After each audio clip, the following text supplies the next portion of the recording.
ganhando menos do que o pífio salário mínimo de R$ 998, que está com o valor congelado até 2021. Sendo que a inflação do pobre é muito maior do que a média do que se anuncia, porque a inflação é uma média de preços. E a comida, os remédios, os transportes estão crescendo mais do que a inflação, muito mais. Portanto, o pobre brasileiro está empobrecendo mais ainda. Não por acaso, nos últimos 24 meses, 23 milhões de brasileiros foram empurrados de volta para a classe E, para o limite abaixo da linha de pobreza. No Brasil, hoje, 63 milhões, e alguns estão aqui, não precisa fazer um engano aí, pode se aventar, porque isso é um assunto macroeconômico. 63 milhões e 700 mil brasileiros estão com o nome sujo no SPC e no Serasa. 11 bilhões é o buraco dos estudantes. 5 milhões de estudantes estão com o nome sujo por causa do FIES. Não tem internet para vocês saberem. Cada um se sentindo mais humilhado dos homens, mais humilhado das mulheres, mas eu tiro esse espinho no coração do povo brasileiro, porque se fosse 2 milhões, 3 milhões, isso era um problema de deseducação financeira. É uma gula, né? Um passo maior do que a perna, o olho maior do que a barriga. Mas 63 milhões e 700 mil, isso é um problema macroeconômico. E é consequência da política criminosa de juros que o Brasil pratica há mais de 30 anos. Os piores juros reais da história do mundo.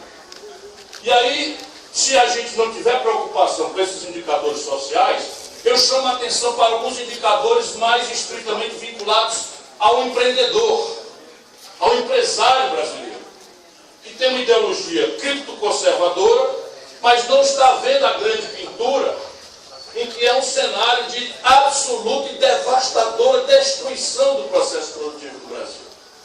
Nos últimos 3 anos, 13 mil indústrias fecharam no Brasil. Nos últimos 3 anos, 220 mil pontos de comércio fecharam no Brasil.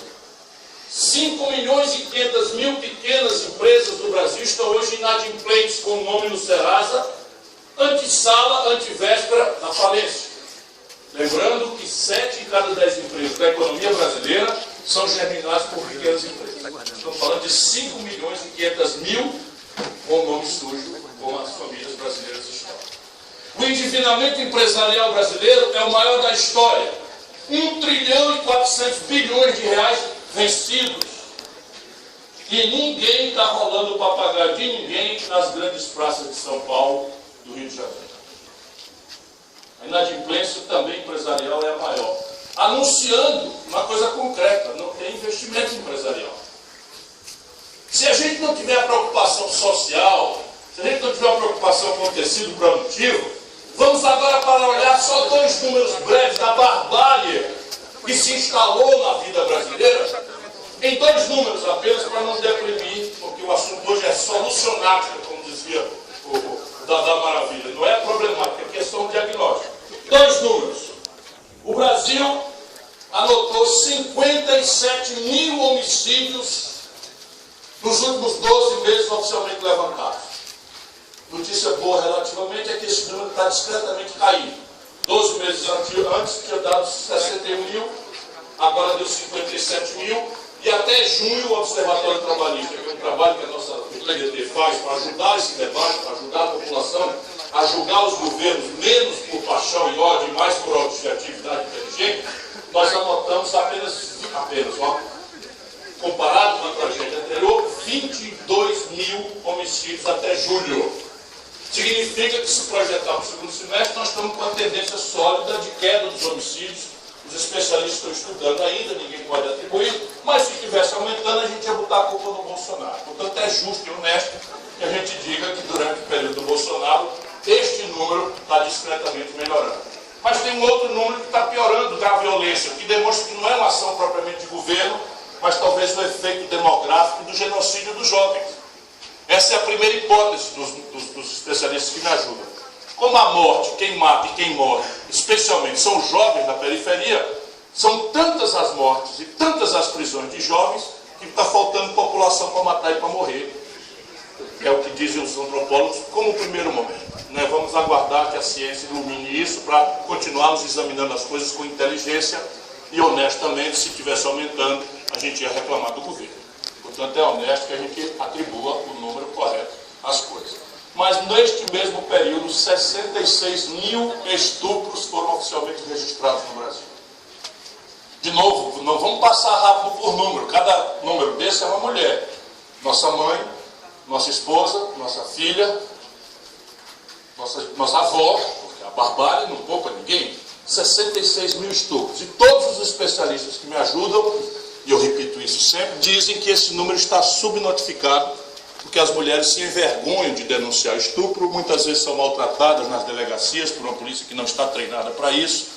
Não são poucas as vezes que são culpadas de ter sido vítima dessa violência absurda, porque pintaram o rosto ou pintaram a boca de uma cor, ou porque vestiram uma roupa de um jeito ou de outro, que alguém imagine selvagemente que isso é indício de permissividade.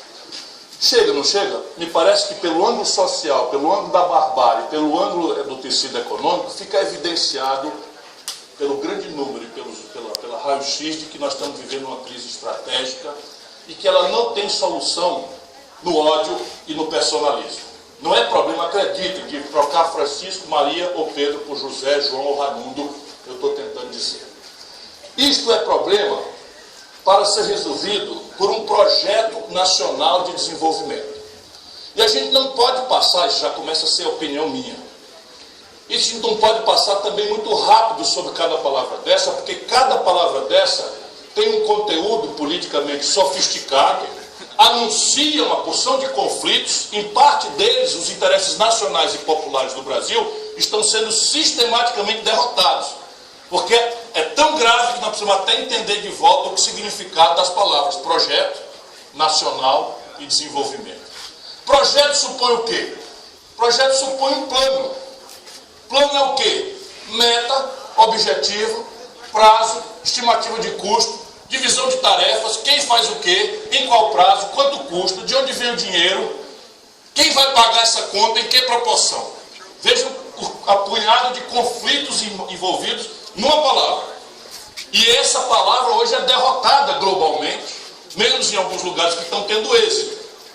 Todos os outros lugares que estão em fracasso tremendo no mundo abominam politicamente a palavra projeto, porque querem que a humanidade acredite que os tempos modernos de fim da história, aquele Fukuyama, não estou falando essa baboseira, anunciam que as instituições do Atlântico Norte, vitoriosas que foram em derrotar o experimento soviético do socialismo real, com a queda do Muro de Berlim, restando para as democracias ou para os países de desenvolvimento retardatário apenas imitar as instituições vitoriosas do Atlântico Norte, da Inglaterra, dos Estados Unidos, da Alemanha, etc, etc. Ou, traduzindo no raso, a ideia de que desenvolvimento é produto do espontaneísmo do mercado, da livre iniciativa. É chocante essa teoria, porque não há experiência internacional comparável de ter funcionado em nenhum lugar do mundo. Eu estou aqui num debate acadêmico, a gente não vai brigar. Se alguém quiser me contraditar, por favor, fique à vontade. Mas é chocante. Ainda agora eu estive na Câmara Federal discutindo o endividamento das famílias e como resolver. E apareceu um jovem deputado, não temos nenhuma dúvida de que era de boa fé, de boa intenção, ficou feliz ou ofendido, sei lá, porque eu chamei de jovem, mas não queria desqualificá-lo. E ele veio repetir na frente do velho aqui esse teorema. Desregulação, reduzir o tamanho do Estado, e não sei o quê, que nós podemos fazer remédio que vire intoxicação, sabe? E é uma coisa que você diz assim, simplesmente, a teoria não se sustenta, se a gente for discutir, mas se a gente não tem muito tempo ou paciência para discutir teoricamente, a gente pode fazer o seguinte: veja o lugar tal, no tempo histórico tal, ali funcionou. Não tem esse exemplo. Isso é uma coisa chocante. Nenhum experimento internacional funcionou com essa ideia neoliberal. Nenhum.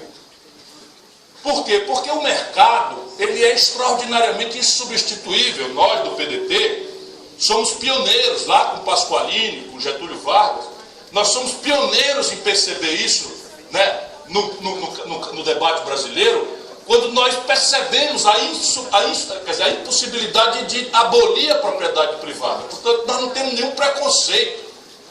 Nossa questão é sequenciada. É que o mercado sabe fazer uma parte do serviço, mas deixado solto, ele emporcalha o próprio serviço que sabe fazer. Também ninguém precisa ser grande prêmio Nobel de Economia para entender. Deixado solto, o mercado tende ao monopólio. E ao tender ao monopólio, desfaz a grande tarefa dele, que é garantir um bem ou serviço mais qualificado, mais barato, pela competição acirrada. Se você não regulamentar, um compra o outro, um compra o outro, um compra o outro, vira monopólio, como é caracterizadamente, de forma generalizada, a economia brasileira. Se você olhar, por exemplo, a telefonia de celular no Brasil, o grande exemplo de privatização, sem nenhuma dúvida. Expandiu bastante solidamente a oferta. Mas vá comparar, façam isso quando chegar em casa na internet, compare a tarifa de telefonia celular que o povo brasileiro paga com a tarifa de telefonia celular dos países mais ricos do mundo. E vocês vão encontrar que o brasileiro paga a maior tarifa do planeta Terra. Por quê? Porque virou um oligopólio, as agências reguladoras são corrompidas e passam a não fazer o serviço. O Brasil concentra, imprudência dos últimos 15 anos, em apenas 5 bancos, 85% de todas as transações financeiras. De maneira que a taxa de juros, as tarifas de cartão de crédito, de crédito ao consumidor, de crédito consignado para os idosos, etc., não são entre choque competitivo, concorrência. Pelo contrário, de 6 em 6 meses, eles se sentam em São Paulo, jantam e combinam. E nós outros ou pagamos. E aí é assim, se tu faz um jogo de cartão de crédito no Brasil, tu está pagando até 700% de juros ao ano. O médio é 380%. Se tu faz com o mesmo Visa, o mesmo Mastercard, o mesmo American Express, eu vou dizer os nomes até eles se aborrecerem, nos Estados Unidos, que é a matriz deles, tu paga 34% ao ano. Compreendeu a diferença? 34% para 700%. E aqui você vai entender na causa macroeconômica por que a inadimplência é tão generalizada no país. Portanto, tira o espinho do coração, de se sentir culpado. Você é responsável, porque é o seu nome que está lá, mas culpado é isso aqui. Então vamos acelerar. O fato é que o projeto é quem definiria metas, objetivos e prazos para o Brasil que idealizamos. Alguém daqui é capaz de me dizer o que será a educação pública brasileira daqui 5 anos, daqui 10 anos, daqui 15 anos, daqui 20 anos? Este plano ele não existe. Alguém imagina que fazer educação em lapsos orçamentários anuais é alguma coisa que gera algum produto razoável? Não existe nada em educação que seja de curto prazo. Ou você tem um projeto com metas, porque você não vai fazer milagre, metas, prazos, objetivos, encarregado quem faz o quê, quanto custa, de onde veio o dinheiro, quem vai pagar a conta. E esse debate tem que ser legitimado na sociedade. Esse debate não existe no Brasil. Ciência, tecnologia e inovação é o outro nome de soberania nacional. Então a gente se arrupia, como a gente diz lá no interior do Ceará, cantando o hino nacional, e um dia foi politicamente possível Dom Pedro puxar a espada na beira do Ipiranga e dizer independência ou morte, e nascer uma nação independente no mundo. Hoje em dia, claro que isso é só uma superfície, muito superficial, me permite o pleonasmo, da verdadeira história do Brasil.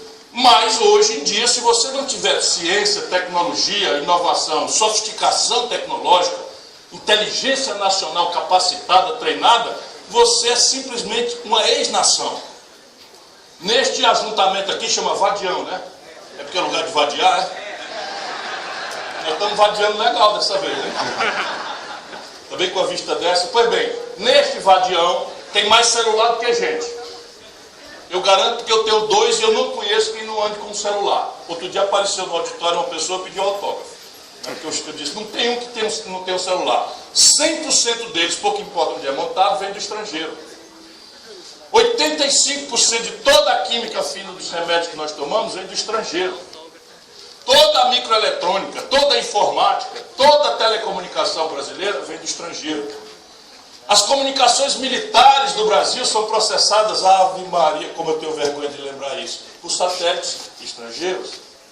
Você imagina, cara, vamos botar aqui e tal, não sei o que e tal, o cara diz assim, rapaz, escuta, os homens estão lá querendo criar caso com Maduro na Venezuela e tal. os satélites. Esse Telegram é coisa de dar gente no bar.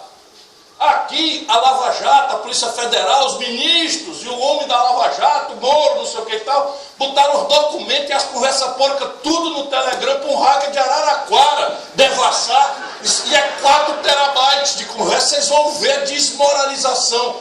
Porque tecnologia é o outro nome hoje de soberania e de independência nacional. Nacional por quê?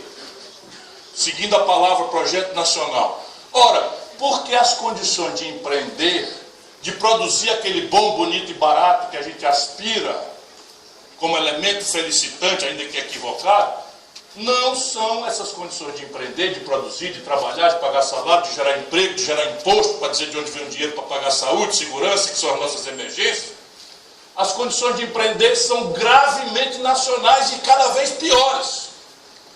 E é coisa simples de entender, também ninguém precisa ser intelectual, embora vocês sejam muito mais qualificados e tenham a tarefa de ajudar o nosso povo a entender. Veja bem, se um estudante da Universidade Federal do Pará do Japão tiver do 3º ano pensando em empreender, ele tira 1 milhão de ienes emprestado no banco e no fim do ano ele está devendo 950 ienes. Isso que eu acabei de dizer, o juro no mundo hoje é negativo. Juro hoje no mundo é negativo. No Brasil, na Universidade Federal do Pará, no Pará, se você estiver pensando em empreender, primeiro não existe esse dinheiro, porque não emprestam para jovens sem garantia real. Não existe isso no Brasil. Mas se existir, vai cair na condição de um comerciante. Qual é? Você tira R$1 milhão hoje, quando chegar no fim do ano você está devendo R$3 milhões. A rentabilidade mínima no setor financeiro é de 42%. Ou seja, se você tirar 1 milhão, você está devendo 1.420.000. Não existe negócio na economia real que remunere 42%. Deixa eu explicar. Se eu tenho num negócio uma rentabilidade de 5%, 7% ao ano sobre o capital, como é que eu vou tomar dinheiro emprestado para no fim do ano, tendo um lucro de 7%, ter que pagar 42% para o banco? Isso a gente precisa popularizar entre o Brasil. E se eu tiver dinheiro, por que eu vou botar num negócio que me dá trabalho, me obriga a acordar cedo e lidar com fiscal nem sempre decente, etc, etc, para no fim ganhar 7%, e se eu botar no banco eu ganho 25%, 27%, sem dar um dia de serviço a ninguém. Então, a questão nacional é que o juro e a personalidade do capital, que é uma condição central para produzir, trabalhar, gerar emprego, pagar imposto, é nacional. Hoje o mundo experimenta um juro negativo e o Brasil tem o maior juro do mundo. Portanto, qualquer ideia de fazer uma competição desintermediada, arbitrada por um consumidor incauto, que está procurando com razão o bom, bonito e barato, que a renda é apertada, e uma empresa se financia a 0% de juro ao ano e a outra se financia a 42%, não fica um, meu irmão. Não fica um. No primeiro momento tem uma ilusão de comprar barato, mas depois tem um probleminha. De onde é que vem o dinheiro para pagar? Porque tu não tem emprego. Todo o emprego vai ser na China. Fala, amigo bom. Já casou ou está noivo ainda? Só convive, né? Não é o nome dele? Júlio César. Grande nome, hein? Nome de rei, de imperador. E outro? Então vamos lá. E por que desenvolvimento? Porque desenvolvimento é a única chance que nós temos de resolver nessa equação. Deixa eu dar um exemplo prático antes de ser uma especulação teórica. Se o Brasil continuar crescendo a 2,2% em média, como vem crescendo desde os anos 80, sabe em quantos anos nós teremos o padrão de vida do mais pobre dos países da Europa Ocidental? Tipo Espanha, Grécia, vamos lá. Sabe quantos anos? 140 anos. Nós não temos esse tempo. 140 anos o Brasil teria que fazer. Ou seja, não é uma alternativa para nós crescer baixo, como os países ricos pobres. Nós precisamos crescer a uma taxa que não pode ser menor do que 5 pontos. E de onde é que eu tiro esse número 5? É a soma dos ganhos de produtividade e da chegada dos jovens ao mercado de trabalho. Ganho de produtividade o que é? É a crescente troca de gente por máquina nos processos produtivos. Na prática é o seguinte, você tem um ônibus em Belém, que vocês pegam para vir para a escola, para voltar, uma portaria do prefeito pode estabelecer, se eu não sei se já fez ou não fez, mas está se fazendo por aí fora, determinar a catraca eletrônica. Acaba 50% dos empregos dentro do ônibus. Mata uma profissão de trocador. Uma colheitadeira, e isso é irreversível, uma colheitadeira de cana-de-açúcar em Ribeirão Preto substitui 76 boias frias. E produz muito mais do que faz. Então, os ganhos de produtividade têm que ser compensados por uma alta do volume do crescimento. E se nós já conversamos que a população cresce a 2% ao ano, eu tenho que cobrir esses ganhos de produtividade para começar a gerar um excedente de riqueza em cima do qual eu posso estabelecer uma luta política de redistribuição de renda. Porque se eu não cresço, distribuir renda significa um conflito político que nós temos perdido feio. Porque se eu não cresço, eu tenho que tomar a riqueza de alguém para entregar para quem não tem.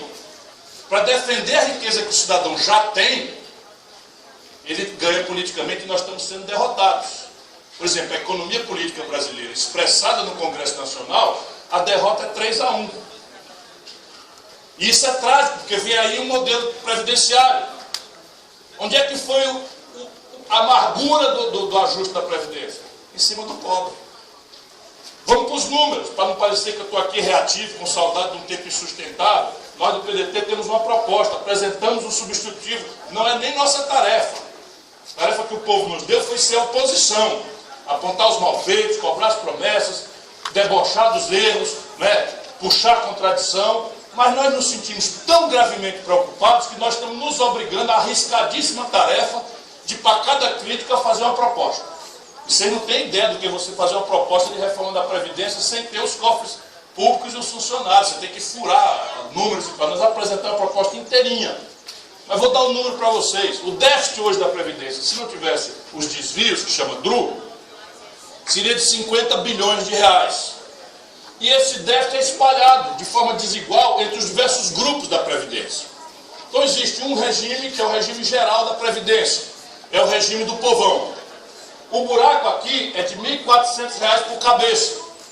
Então, esses 50 bilhões dividido pelos trabalhadores mais pobres, dá R$ 1.400 por ano de buraco, de déficit. Já é um déficit.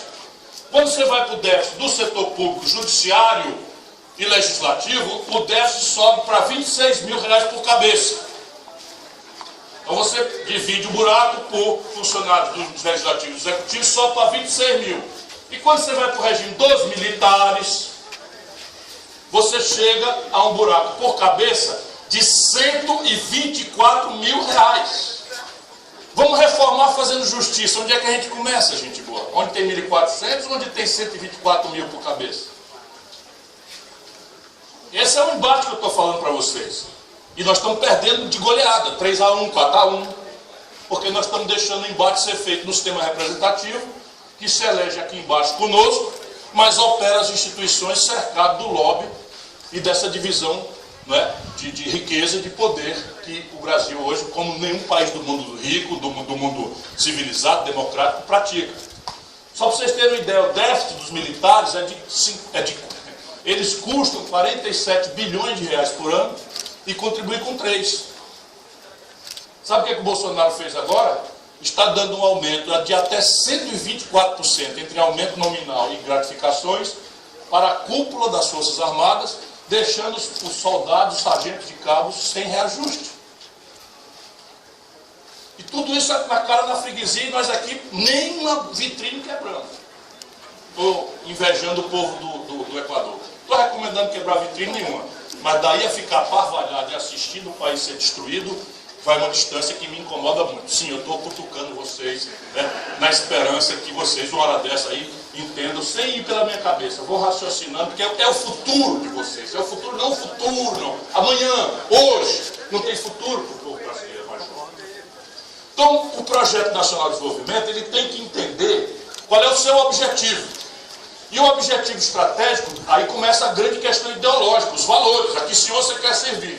Para nós, o grande objetivo é enfrentar e superar a miséria e a desigualdade, impondo prazos, metas, objetivos transitórios e finais. Então, no nosso caso, a audácia é aqueles 140 anos que nós demoraríamos para virar uma Espanha, nós precisamos alcançar em 25 anos. Qual é a tarefa disso derivada, desse desafio sofisticado? É pegar a educação como está hoje e trazer para cá. Quanto custa isso? Qual é a meta? O que é que tem que fazer? Capacitação, expansão? Vai ser ensino privado? Vai ser ensino superior? Vai ser via crédito? Vai ser... Vamos abrir o debate. Nós temos as nossas ideias para preencher, mas não devemos ser donos da verdade. O que nós queremos impor é uma verdade só. O Brasil quer ser a Espanha em matéria de qualidade de vida, de dignidade do ser humano, de superação da miséria, da desigualdade, das sequelas da violência, das sequelas da deseducação, das sequelas das epidemias, das 700 mil casos de malária da Amazônia, dos 600 mil casos de dengue por ano, para ser um país como a Espanha, em matéria de qualidade de vida. Isto é perfeitamente praticável. O que é que nós vamos fazer em matéria de infraestrutura? Que os espanhóis já não têm mais o que fazer. O Brasil tem 14 milhões de pessoas sem moradia. O Brasil tem 24 mil obras paradas. A BR-163, né, que faz Cuiabá, Santarém, Miritituba, revoluciona a ambiência onde ela ficar pronta. Para dar uma coisa clara, né? Por que o Pará tem que ser um grande buraco extrativista e não ter compensação de nada? Por que o Pará tem que ser um lugar onde se acumulam as águas das grandes bacias para oferecer energia para vários setores das outras regiões do Brasil e não tem essas estratégicas compensações? Eu conheço a agenda de vocês. Mas onde é que se resolve isso? É no ambiente de planejamento. O mercado não tem resposta para isso, ele não para nem para pensar. O mercado tem que vencer a parada e pagar as duplicatas do juro caro, etc, etc, etc. Para chegar lá, nós precisamos entender o ponto de partida e eu vou terminar com essa coisa para a gente ir conversar. Eu acho que vai ter um conjunto de perguntas, não é isso? Então a gente não vai para esse lugar fazendo de conta que não sabe que as coisas que estão hoje no Brasil são triviais e que dependem só de trocar Chico por Manel, tirar o Bolsonaro e botar o Ciro Gomes. Não alimentem essa ilusão. Não é problema de trocar Chico, Manel ou Rita por João, Pedro ou José. Desculpa repetir, eu acho que pela 5ª vez. Nós precisamos botar o João, Maria ou Rita que domine um conjunto de ideias e que lidere a formação da corrente de opinião nacional, que sustente de forma coerente esse conjunto de ideias, porque tudo que é sério vai precisar continuidade. Tudo que é sério precisa eleger um presidente com um conjunto de deputados e senadores que tenham um compromisso, pelo menos aparecido, né, com esses compromissos que nós achamos que é o caminho correto de salvar o país. Senão você manda o cara para Brasília, cheio da boa fé, cheio da boa vontade, deixando o povo acreditar que ele é o novo salvador da pátria, com o pé e a mão amarrado, porque tem uma maioria na Câmara e uma maioria no Senado, que vão atender só o baronato financeiro e vão atrapalhar as construções todas que nós estamos fazendo. Vejam que tamanho é a tarefa que nós temos que fazer, de construir uma corrente de opinião. Quem tem que liderar isso é o pensamento jovem. E quem tem equipamento para começar essa grande luta é o equipamento jovem qualificado, são vocês, o povo da universidade. Por isso que eu entro um dia e saio no outro, nas universidades. A pessoa, tem que ir para a favela. Eu vou para a favela com o maior prazer. Vou com uma alegria tremenda. Estou procurando tradução de linguagem a mais simples possível, as metáforas, para ajudar o nosso povo a entender. E vou continuar fazendo isso. Mas eu acredito no poder que a vanguarda do jovem universitário brasileiro pode ter a semente revolucionária da transformação que o Brasil precisa. É isso que eu vim basicamente dizer a você.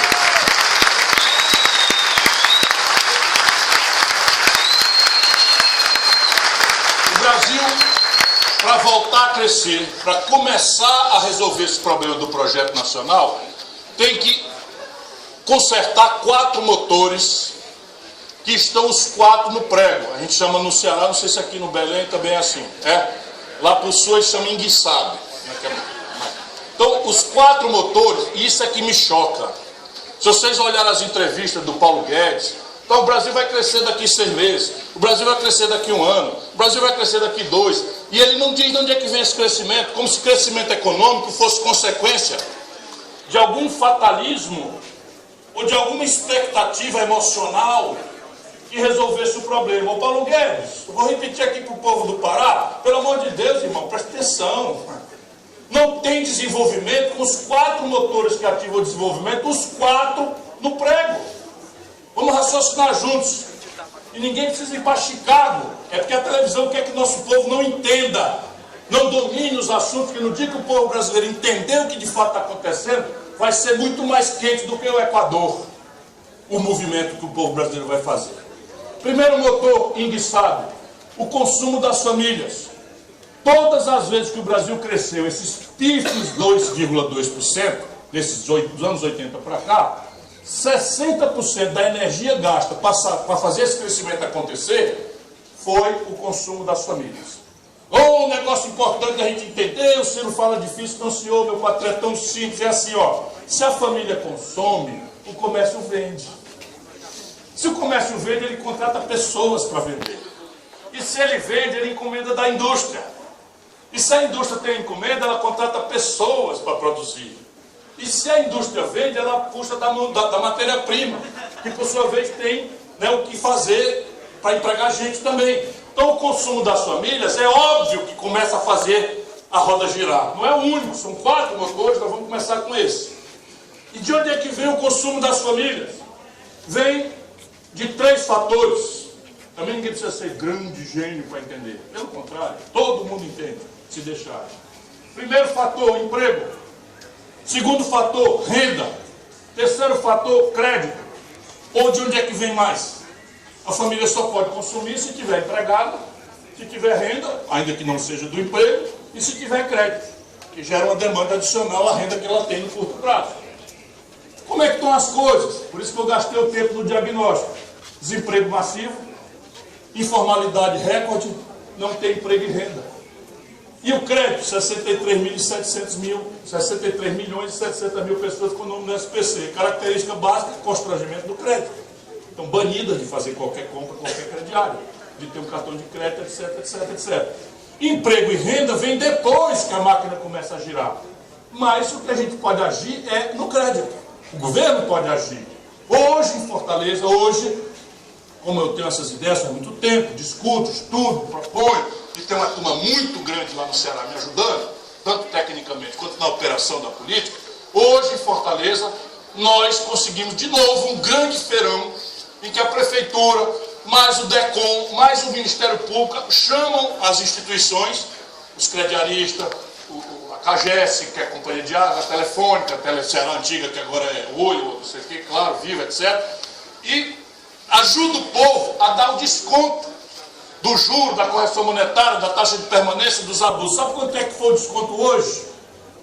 Hoje, lá no Ceará, em Fortaleza, hoje, um SMS, não, um WhatsApp que o Roberto Cláudio, prefeito, mandou para mim, ele que liderou lá hoje, a fila rodava o quarteirão.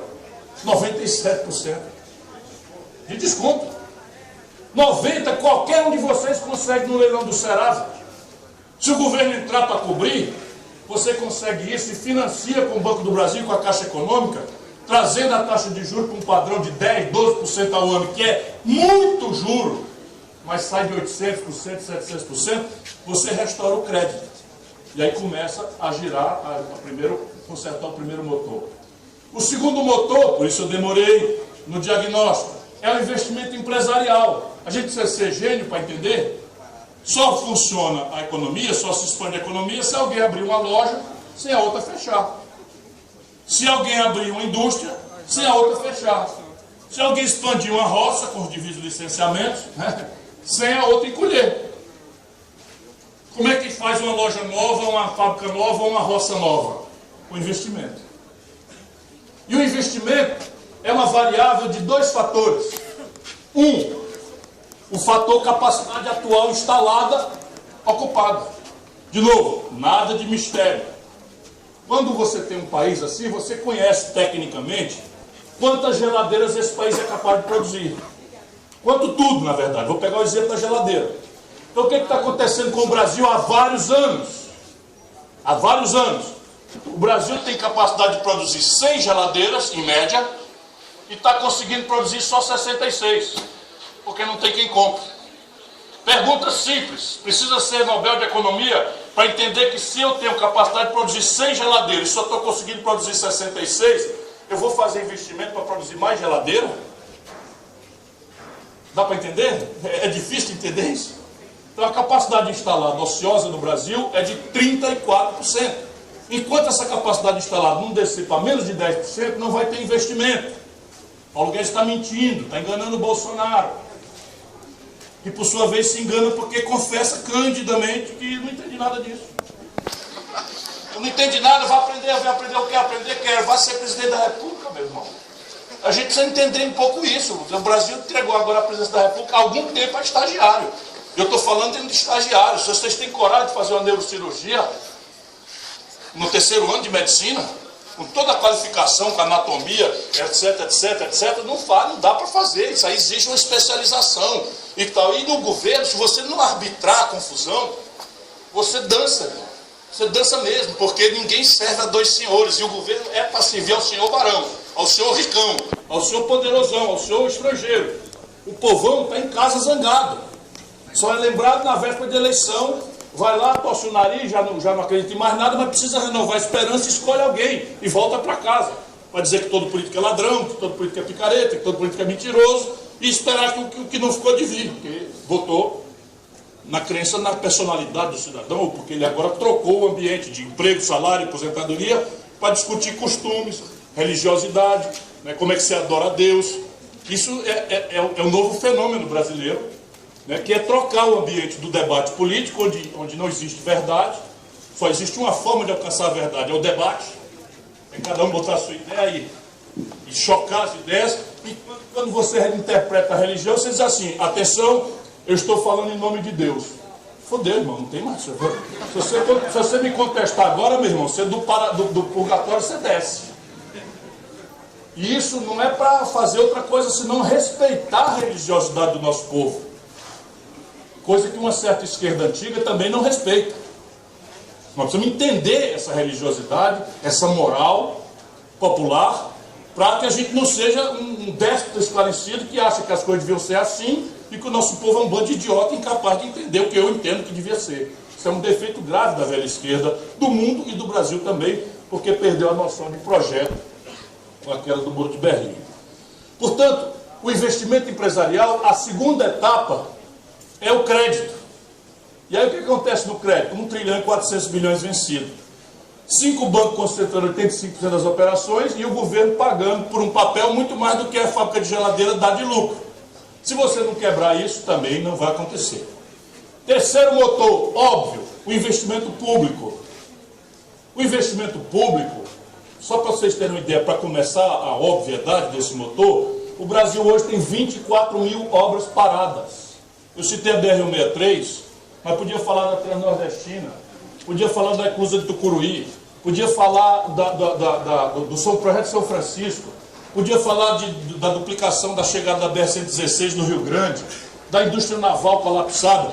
O que você não tem ideia de quantos conjuntos habitacionais do Minha Casa Minha Vida estão se desgastando, se deteriorando, porque não concluíram e tal. Ora, por que não está acontecendo? Porque o investimento público no Brasil hoje é o pior da história. E o ano que vem vai ser o pior do pior da história. O orçamento do ano que vem está prevendo no Congresso Nacional que o governo federal está reservando 19 bilhões de reais para o investimento público federal por todo o ano de 2020. Só para vocês terem uma ideia, o Ceará, um dos estados mais pobres do Brasil, vai investir 3 bilhões de reais. É razoável que o Ceará invista 3 e a União Federal só 19? Por quê? Porque todo o dinheiro do governo federal é para servir ao baronato financeiro, que anunciou ontem lucro recorde de 109 bilhões de reais, esses 5 bancos em 12 meses. O comércio caindo nos pedaços, a indústria desidratada, o comércio caindo nos pedaços, a agricultura perdendo renda, e o setor financeiro desta economia, um lucro recorde dos últimos 25 anos. De onde é que vocês pensam que vem esse dinheiro? É o dinheiro que estão cortando das universidades, é o dinheiro que estão cortando das bolsas do CNPq. Por quê? Porque os bancos levam tudo. Porque o governo brasileiro virou uma máquina de transferir renda de quem produz e trabalha para o setor financeiro e para as 10 famílias abastadas do país, em que 5 pessoas, olha o que eu estou dizendo para vocês, 5, 1, 2, 3, 4, 5, os dedos de uma mão, têm posses equivalentes às posses de 100 milhões de nacionais brasileiros. E é um país que não tem cobrança de imposto sobre essa gente. É o único, junto com a Pequena Estônia, que não cobra sobre lucros e dividendos empresariais os impostos. O imposto sobre as grandes heranças nos Estados Unidos, na Europa, vai de 40% até 60%. No Brasil é 4%. Esta imensa fazenda chamada Brasil, com o agronegócio mais agressivamente competitivo do mundo, lança R$1 bilhão por ano de imposto territorial rural, gente querida. R$1 bilhão. Sabe quanto é que a classe média paga de imposto predial? Os apartamentos, até na favela? 20 bilhões. É razoável que o povo que tem uma casinha de 60, 70, 80, 90 metros quadrados pague IPTU e fazendas ociosas não paguem IPR progressivo, porque quanto mais produzir e usar, eu defendo que desconte o imposto, para que a terra seja não um fator de reserva de valor, mas um fator de produção, gerando emprego, renda, etc. O nosso modelo prevê isso daí. Estou só dizendo como é que conserta o terceiro motor, que é o investimento, o terceiro motor, que é o investimento público.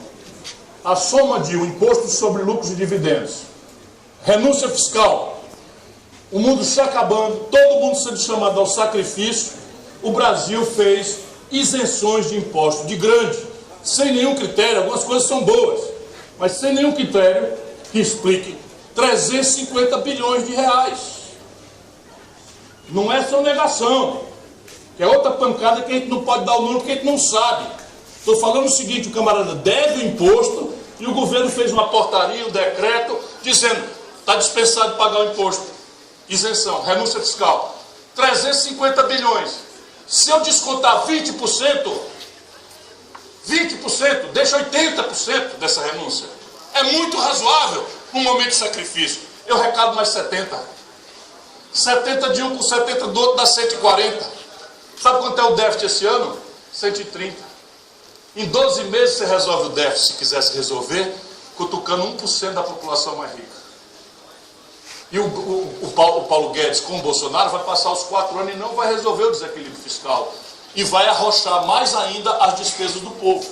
Agora mandaram a proposta de reforma tributária, não o governo. E nós estamos no PDT já esmiuçando, estudando. E aí sabe o que eu descubro? Eles estão simplesmente diminuindo os impostos sobre os bancos, Calu. Na proposta do Bernard Pi, também ninguém precisa ser técnico para entender, não. Eles estão querendo fundir, que é uma coisa boa. Simplificação, então é uma coisa boa. Eles estão querendo pegar o ISS, o ICMS, a contribuição social sobre o lucro líquido, o PIS e a COFINS, e juntar tudo no imposto só chamado Imposto sobre Bens e Serviços, IBS. Pois bem, hoje os bancos pagam ISS sobre os serviços e as tarifas, a prefeitura, e pagam contribuição social sobre o lucro líquido, PIS e COFINS, sobre o lucro das transações financeiras. Quando eu tiro contribuição social sobre o lucro líquido, eu não tinha te falado isso, PIS e COFINS, e boto com IBS, eu simplesmente tiro os impostos sobre a rentabilidade dos bancos, que já não pagam tributo sobre lucros e dividendos. É um escândalo o nosso país. Ao mesmo tempo, vocês estão vendo que para cada merda grande tem uma solução relativamente simples tecnicamente e muito complicada politicamente, porque quando você viu um tatu em cima de um topo, meu irmão, aposto, não tenho medo de perder. Alguém botou. Por quê? Porque tatu não sobe em topo. Fazia tempo que eu não dizia essa para o meu pessoal. Eles adoram essa parte. Alô, turma do tatu no topo, não? Lembrançazinha que eu nunca mais tinha falado do tatu do topo. E por fim, o último motor, e eu termino para nós conversarmos. O Brasil, nos últimos 20 anos, cometeu um gravíssimo erro estratégico em função dessa ideologia e em função de falta de projeto nacional. O Brasil está destruindo a sua indústria. Deixa eu dar um número para vocês, que eles nos protegem de paixões e ideologias, porque aqui se cutuca inclusive nossos amigos, nossos companheiros, né, do PT, da esquerda, porque também não viram esse fenômeno acontecer ou não imaginaram que tivessem potência para reverter esse quadro. Mas o número é uma coisa chocante. Em 1980, o produto industrial do Brasil era a soma do produto industrial da China, do Vietnã, da Malásia e de Singapura, e ainda sobrava um tanto. Hoje a China tem 16 vezes o produto industrial do Brasil. A Coreia do Sul está chegando a 7 vezes o produto industrial do Brasil. O Brasil, em 1980, com 160 milhões de habitantes, representava 1% do comércio do mundo. A China, na mesma data, 1980, com 1% do comércio do mundo, com 800 milhões de habitantes. Portanto, o Brasil era 4 vezes mais rico por cabeça do que a China. Hoje, a China representa mais de 12% do comércio do mundo e o Brasil está atolado no mesmo 1%. Nossa produção industrial era 1/3 do PIB, caiu para 11% e está se acabando. E aí, resultado, de vez em quando, a gente tem um ciclo político que pega os preços dos produtos tradicionais em alta lá fora. Então o Brasil é um país que está ficando uma grande mina, uma grande roçado do mundo.